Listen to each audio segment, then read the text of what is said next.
உலகத்தில் உள்ள பெற்றோர்கள் அத்தனை பேருக்கும் பிள்ளை பாசம் ஒரே மாதிரி.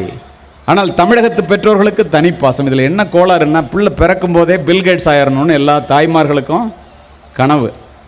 பிள்ளை 6ஆம் வகுப்பு படிக்கும் போதே அப்துல் கலாம் ஆயிரணும்னு எல்லா அப்பாவுக்கும் கனவு. ஆனால் இந்த பெற்றோர்களுக்கு ஒன்று தெரிவதில்லை, பில்கேட்ஸினுடைய அப்பாவோ அப்துல் கலாமுடைய அம்மாவோ கனவு காணவில்லை. பெற்றோர்களே, கனவு கண்டது பில்கேட்ஸும் அப்துல் கலாமும் தான் என்பதை மனதிலே பதிவு வைத்துக் கொள்ளுங்கள். பள்ளிக்கூடத்திலிருந்து பிள்ளைகள் வரும்போது உட்கார்ந்து பெற்றோர்கள் ஒரு 5 நிமிடம் பேசினால் நடக்கிறது பூரா கொட்டிருமா. 3 முறையாவது பெற்றோர்கள் பிள்ளைகளிடம் ஐ டு ஐ கான்டாக்டுங்கிறான், கண்ணுக்கு நேராக பார்த்து பேசணுமா. தாய் தன்னுடைய குழந்தைகளை 8 முறையாவது தொட்டு பேச வேண்டுமாம் ஒரு நாளைக்கு. இதெல்லாம் செஞ்சிங்கன்னா நம்ம மேலே இவ்வளோ அன்பு வச்சுருக்காங்களா? எல்லா பெற்றோரும் அன்பு வச்சுருக்கோம், காமிக்கிறது இல்லையே. காமிக்கிறதா நம்ம நினச்சிட்டு இருப்போம். அந்த பிள்ளைகள் கெட்டு போவதில்லைங்கிறான்.